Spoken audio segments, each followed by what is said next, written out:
we're going to jump right in here and get you guys going. If you hadn't noticed, I want to make sure that I've got this covered because I think I missed it. Clue number 2. So to be part of the prize giveaway, you get 3 clues. Clue number 2 is, well, clue number 1 was you got to know the bot. Clue number 2 is you need a roll. And that's not an R-O-L-L. I don't care what your 2D6 does. You need a roll added, and this is a tag that you add in the bot command channel. Later on, you're going to get that clue number 3. And there it is. Now, you can all rush out and you're going to try to put it on there, but I've actually restricted it from being usable right now until the giveaway time because people were running ahead and kind of trying to get ahead of the game. So that will be the roll you're going to add, but I have not turned it on yet, so just remember it right this second. In a few moments here, I'll get it kicked in and let you guys know. So with that, we're going to go right into our tech news. We've got 2 subjects here. One of them is pretty interesting. The other one is really important to a couple of the hosts here. So first of all, at first it seems improbable. How could it be that Tesla, who has never designed a chip before, would design the best chip in the world? But that is objectively what has occurred. Not best by a small margin, best by a huge margin. It's in the cars right now. All Teslas being produced right now have this computer. Back in October 2016, Tesla announced that its vehicles will start shipping with cameras and sensors to support fully autonomous driving through a software update and computer upgrade to come. According to Elon Musk, that day has arrived. All cars being produced have all the hardware necessary, compute and otherwise, for full self-driving. Tesla held an event for their investors called Autonomy Investor Day at their office in Palo Alto. The event showcased software upgrades to Tesla's self-driving technology, to be rolled out in a series of over-the-air updates. As of now, Tesla's autopilot feature enables self-driving on highways, on-ramps, and off-ramps, with periodic input from the driver. Tesla CEO Elon Musk also debuted a new computer called the Tesla FSD, or Full Self-Driving Computer. Previously known as the Autopilot Hardware 3.0 upgrade, the FSD is said to be currently in production, and will enable Tesla's software updates to work. Here's what it looks like. I'd like to point out that this is actually a pretty small computer. It fits behind the glove box, between the glove box and the firewall in the car. It does not take up half your trunk. As I said earlier, there's 2 fully independent computers on the board. The general principle here is that any part of this could fail and the car will keep driving.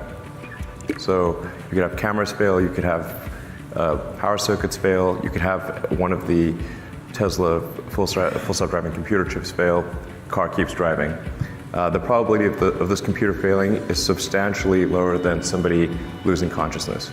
There in the top left, you can see the camera serial interface, where you can ingest 2.5 billion pixels per second, which is more than enough to cover all the sensors that we know about. In case you use, let's say, LiDAR, would it be able to process that? LiDAR is a fool's errand, and anyone relying on LiDAR is doomed. Doomed. Expensive sensors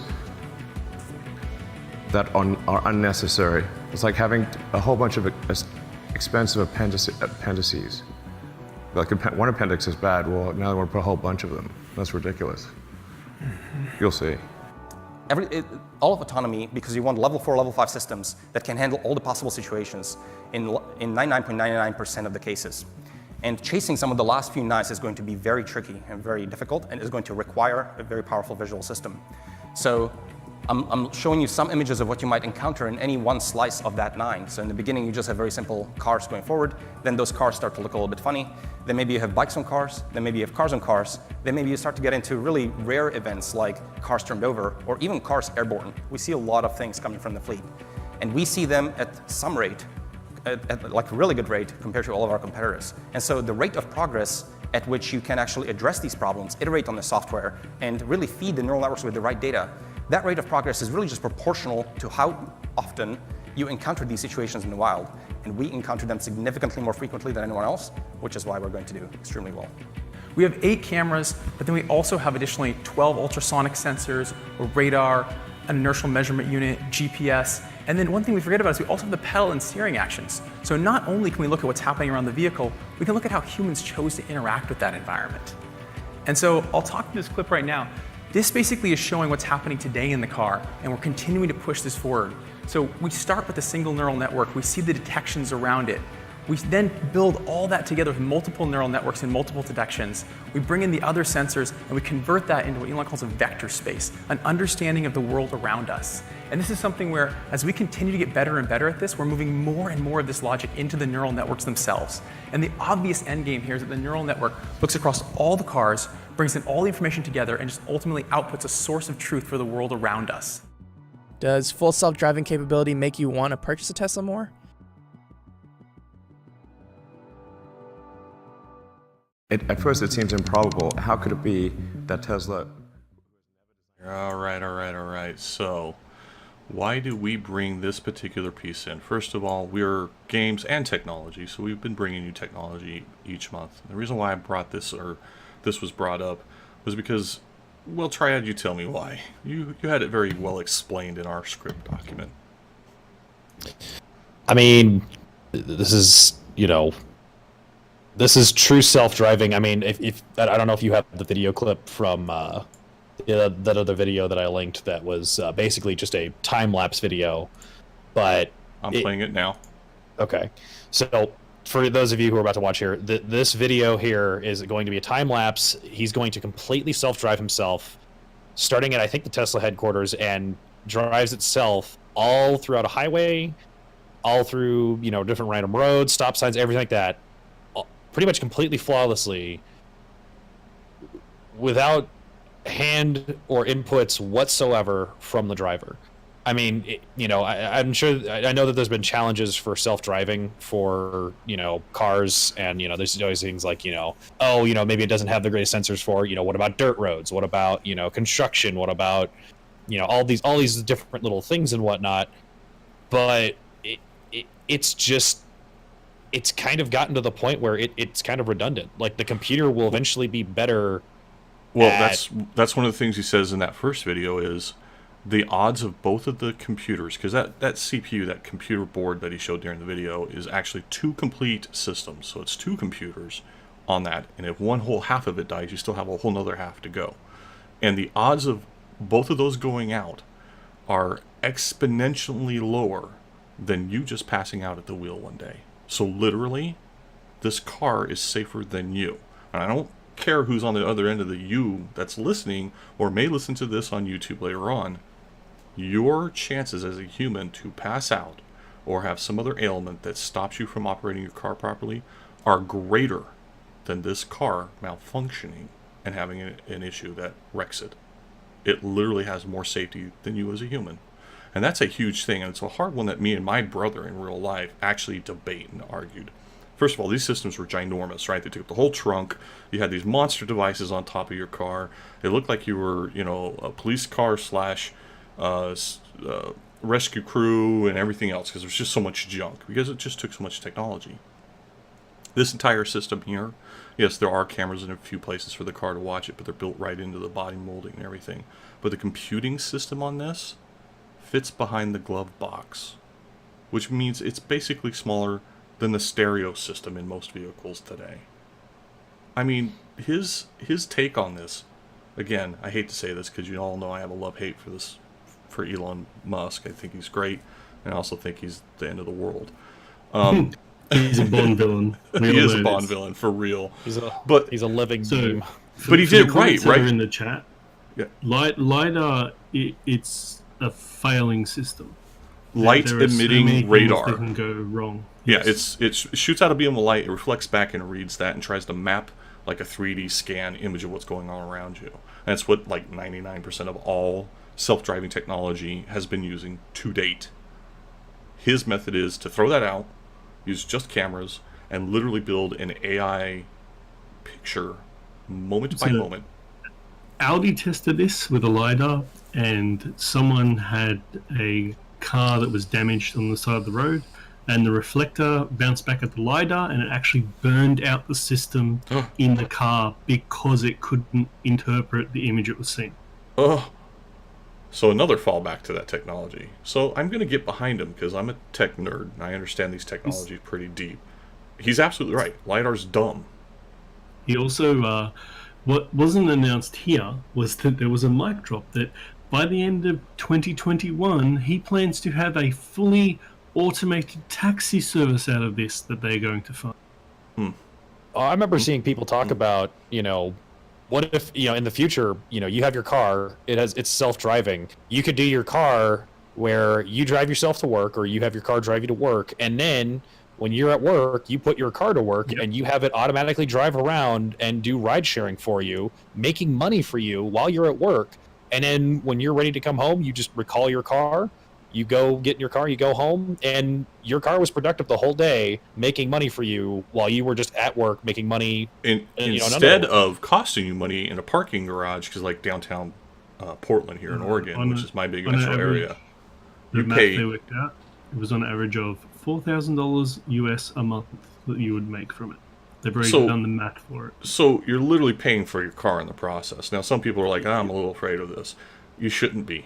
It's not that technology replaces humans or technology is better or worse than humans. Humans have an insight, obviously, that's unique to them. And they're never going to condone sleeping at the wheel. In fact, I believe the system requires you to touch it every so often. So the system actually punishes you if you do not react when it requires you to, and it will disable the function for the rest of the ride. If you do it multiple times, you to drive. If you do it multiple times during the trip, because there is a way to reset it currently, Elon said that they're setting in a program that will actually disable it for a week or a month if you abuse it. And that's smart. That's how we do get it incorporated. Now, I don't know that it's going to be the answer to every off-road, back-road, dirt road. Like, we're not going to throw it into my 4x4 truck. Where my friend lives in Europe, where they're testing this for Tesla, they said that the company is investing in infrastructure to paint lines and to set up specific markers on the roads to help with this, because just having in his town, 1/3 of the people in the town currently have Tesla. Because of the way that their rebates work in their country, their accident rate has gone down 81%. And I guarantee you they're dealing with less traffic jams because the cars can negotiate a good, clean speed and movement scenario. Well, not just that. So with the I forget what he calls it, but his specific sensor array that he has, the car can react to not only head-on and behind, but something that's occurring to the side, which is usually out of the driver's peripheral vision. They had a continuous video that I have to find for you later, but it's it cancelling or stopping accidents from happening from high-speed cars coming across an intersection all the way through to a truck rolling in front of the car and having the car quickly switch lanes to avoid the truck. In fact, every major car brand today has collision avoidance systems in their newest models for the last couple of years, really. But this current model year, you'd be hard-pressed not to find any major brand not putting collision avoidance as an option or in all their cars. Audi, the major companies like BMW, Audi, and all that currently have this system being tested as well in their car. Yeah, because they know that that's the better solution. Now, I know, like, you can go get a Toyota that's got collision avoidance, all that stuff. It won't let you wreck into somebody. Or you can go get a Hyundai that's got it, too. So you're going to already see these types of systems coming into play. The next iteration of those systems is literally that the car is doing the steering as well. If it's already handling the braking, and it's already watching everything around you so you don't screw up, drink your latte, and bash into my car, then all that's left is steering, which makes sure that you're not jerking the wheel at the wrong time. But this is the point. So I don't mean that they're looking at the system. I mean, so this system is not. There's a version of this currently in the Tesla cars. The new cars are having it rolled out where eventually you're going to be able to go into a Tesla lot and replace the chip you have in your car if your car is older. But the system is in a BMW right now, but it's disabled until they get the government okay to use the self-driving system. The BMW already have a fully functioning one they're using. It's the same thing with Tesla. Like it's the idea behind it was that they, as a community of car places, it's not the function of saying it's a cool feature. This is something that they want because it will reduce car death by, they're talking about 75 to 80%, where they're saying that In all the accidents that have happened so far with these cars, self-driving, 99% of them were an at-fault driver who was not in one of these types of cars. Go figure. And Volga brings up a good point, and I just think about the inebriated, drunk driving accidents this can reduce. Now, this is, okay, so one of the big things that I'm a proponent of is don't text and drive. And anybody who's listening is going to hear me say it, and I don't give a crap how good you think you are at it. That person knows who I'm specifically pointing to. I don't care how great you think you are at it. I race cars. I race motorcycles. I have all my life, and I'm pretty much older than everybody here. The millisecond time it takes for a mistake to kill you or someone else is unbelievable until you see it happen. I've been the victim of an accident like that. I've seen it happen, and all I can say is don't text and drive. Now, if you really got to text, I might recommend that you go get a Tesla and let it drive for you so you can freaking text. But systems like this help guard against that. Even getting just a new car with collision avoidance is a smart thing. Don't text and drive. Don't drink and drive. Don't do dumb shit. Do the right stuff. Well, a system like this I can get behind. I'm hoping that he gets smart enough that he provides me with a retrofit.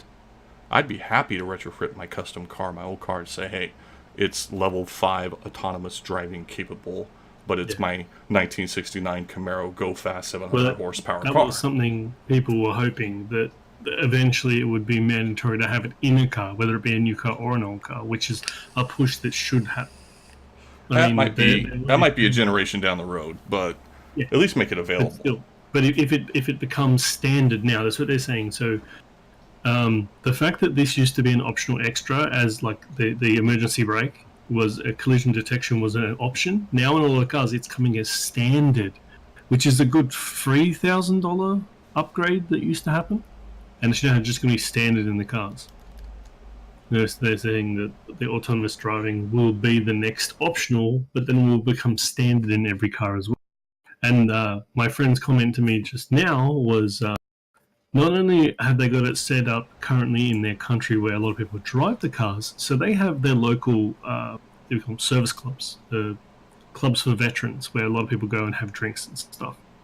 Their local clubs have a drive service that currently has a driver in it, but eventually they're going to plan to do this with the Tesla cars, where they plug it in, charge it up at the service, and then when the person wants to go home, the Tesla car will drive them home, drop them off, and drive back to the service club, and then someone who works there would just recharge the car. You know, if I actually open a real deal Chili's Tavern, I could see having several of them, and when I see somebody I need to take their keys from, I'd slip them into the backseat of something like this and send them home. So, funny story about drunk driving in Teslas. There actually was a news report of somebody who was too drunk to drive home, but they own a Tesla, so they set it to auto drive them home to their house so that they could avoid a ticket and, you know, avoid any of this other stuff and, you know, get home safely.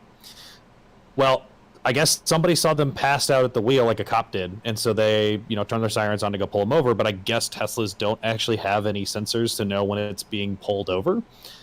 So the cops actually had like a line of cops following this car and had to figure out that it had to get in front of the Tesla and kind of stop it in place and like kind of box it in for it to actually stop so they could give the guy a ticket. The collision avoidance to kick in. Yeah. They are working on a system with that. Well, and that's sure they are. okay. So that's an easy one to engage. I mean, even OnStar advertises today where, you know, the cops call and say disable, they're going to disable your rig. Everybody's going to have these systems foisted upon them. So what they're looking at is a system that can go inside the police car, which is a sensor that they can activate in the Tesla that will make the Tesla pull over. Yeah, which will actually remove high-speed chases and stuff as well. And I love the benefit, but I cringe at the infringement.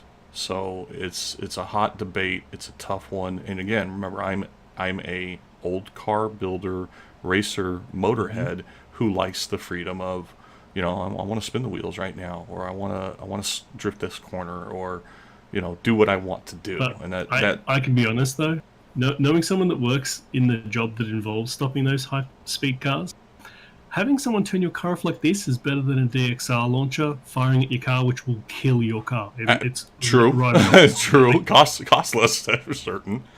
All right. Well, we beat this one to death. So Tesla saying They're throwing the gauntlet down on everybody. There's a better way to do it. They've got the best way.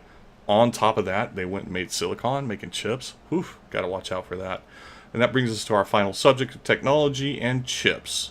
This is going to be a quick one. It's an update, really.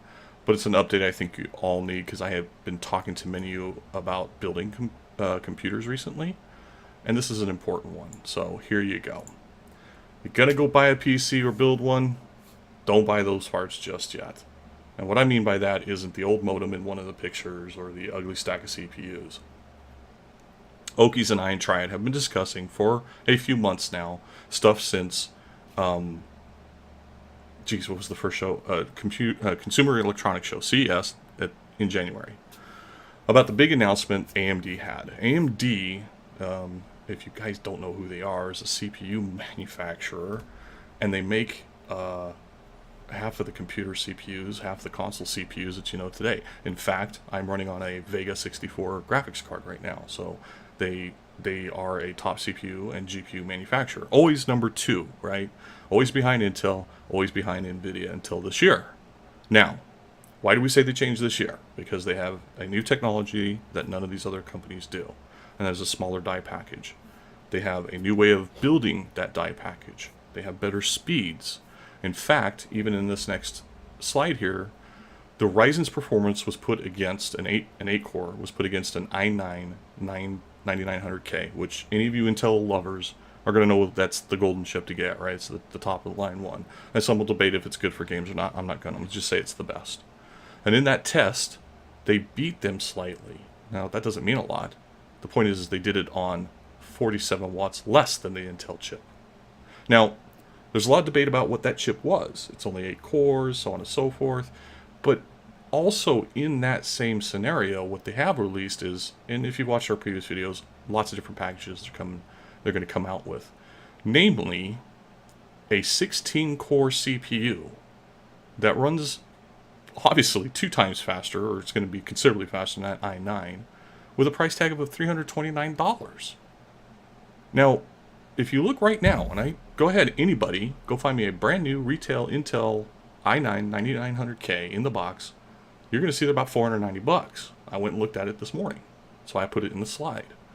So I'm already seeing $170, $160 less.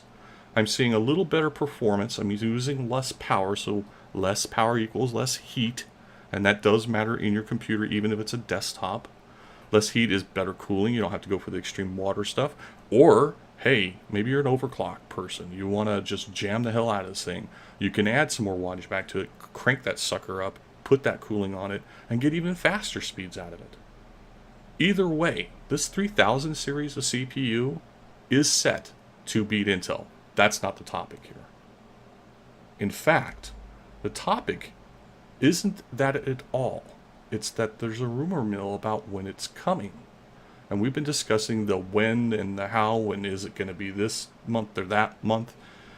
And right now, we don't have the official note, but July 7th, 7/7. Well, so I might have a rebuttal. Well, let me continue. I got a little bit more here. We'll get into the talk here.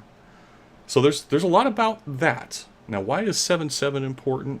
Well, 7/7 actually comes right after a big show that is a tech show called Computex. If none of you have heard of it, it's not an E3 games thing. It's not CES All Technologies. It's PC technologies and games and stuff. I mean, you're going to see anything related to a computer there. But generally, that was Computex, right? It was about computers. And here's the big guffaw that I just caught today that I wanted to give Okies. BIOSTAR, which I'm not going to say is the best, but is a known product maker of motherboards, has announced they're going to be giving out or be selling, as of Computex, the 500 series boards. Now, if anybody's into parts or pieces, or if I'm trying not to get too technical, it's just basically the next series of motherboards. And what's great about it is it delivers us PCIe 4, which is much more power. It opens up the channel to the new Ryzen 3000 series CPUs. We may see the new USB specs on it. We'll see the new NVMe specs on it. We're going to start seeing things that are just going to blow your mind. And if any of you have watched through the months, this is something we've been tracking heavily. In fact, they've just announced that they're going to have this board at Computex between May 28th and June 1st, which is just around the corner. Now, why this is important and why it rolls back to AMD is in every launch of a series of boards and chips, whether it was the 400 or the 300 going back in time in Intel or AMD, the motherboard manufacturer launches and then the CPU debuts. So there's a generation of motherboards that are the new style, new build, but they're the old chip socket. So like you'll get the first BIOSTAR board that'll be a 500 series board with 300 watts of power to the PCIe channel, so you can have a video card without extra cables to it run full power. That's great, but you're still going to put your, Ryzen 7 2700 into it. And you're going to be like, well, what's the point of this? I've got more motherboard, but I haven't changed my CPU. Well, that's the point, is they actually do make a little market where there's this transition, and it lasts a whole whopping month usually. It's just not long. And right on the heels of that, AMD announces its CPU. 1 week later, 7.7. And right on the heels of that, you have the true 500 boards come out that have the new socket, the new CPU, and all the new beautiful stuff that's going to come with it. Why I said earlier this year, don't build yet. If you can wait just a little bit longer. Well, you've now come almost around that corner. The next 45 to 60 days, you're going to be past that corner. This is going to be one of the hottest topics talked about. You're going to see the tech specs coming. You're going to see Intel and NVIDIA taking the hits that they shouldn't be taking, but it's going to happen. You're going to have the new Navi cards showing up. You're going to have the new CPU and the new motherboard to support it all. That's my treat for you, Okies. This is what I pulled out today. This is brand new information. Mm-hmm. Hit me, buddy. So, we heard on the roadmap that come out that Intel might not be looking at a new CPU until 2021, 2022. Ooh. So all we'll get is a refreshed current system. Now, I'm going to attest... one extra core. Okay, but I'm going to attest that to they have not accomplished a good 10 nanometer process. From what we heard, it could be dropping to 7 or 5 nanometer instead, because it's just not worth it now. They're going to have to hopscotch because, but that's what's holding them back. That's actually, I believe, the same thing that's holding NVIDIA back, too.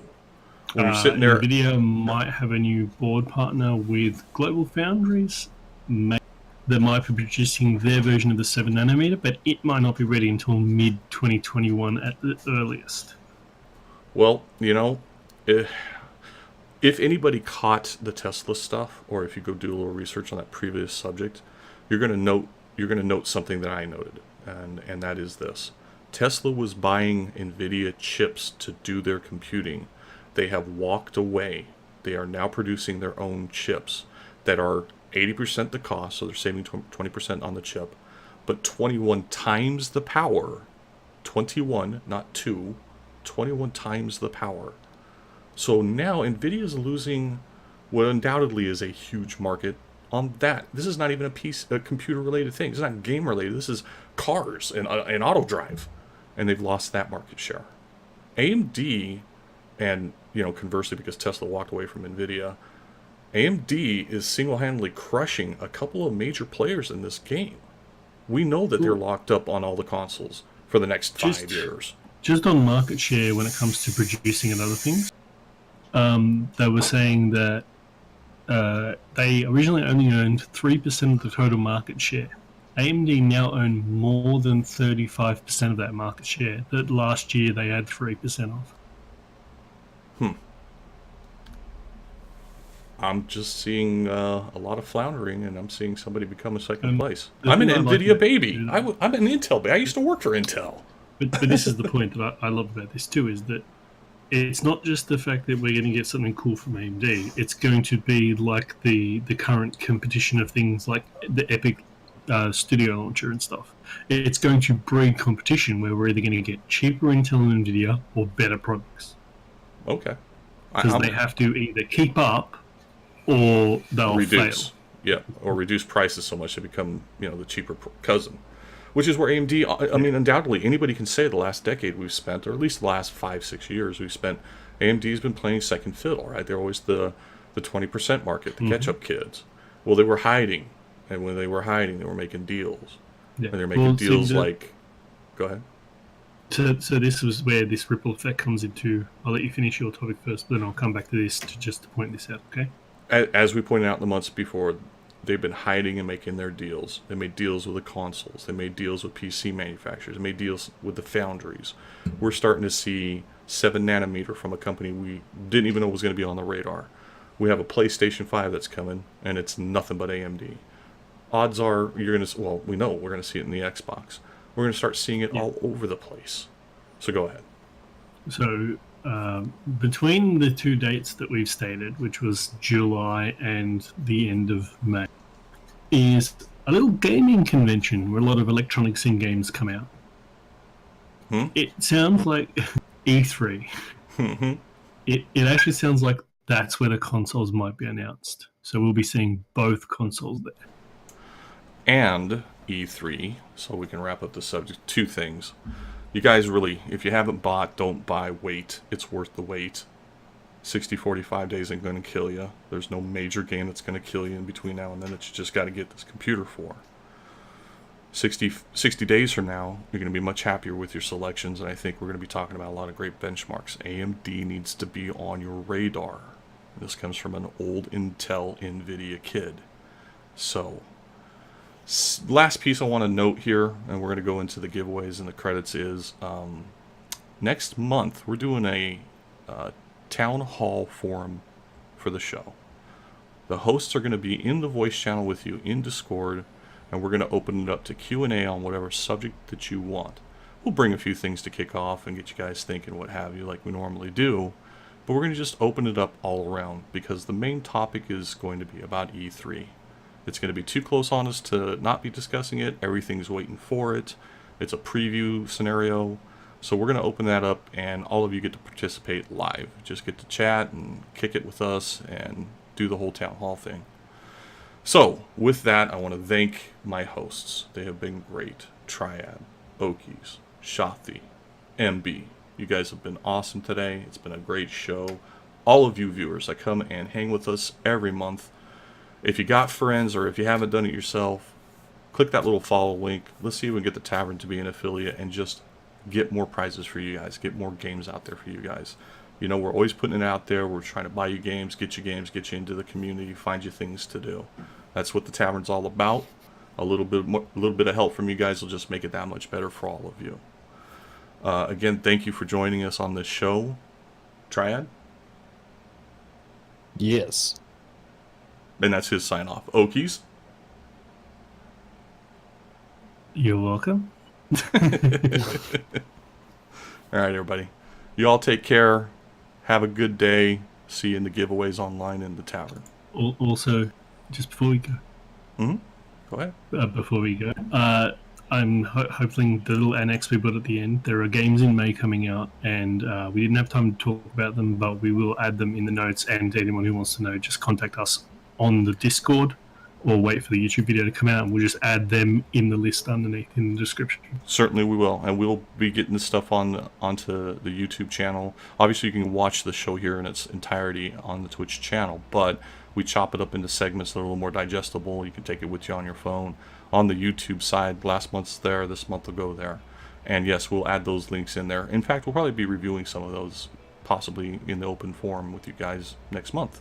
So again, Thanks everybody for coming out, and I'll see you over in the Discord chat so we can get this giveaway going. Take care, everyone.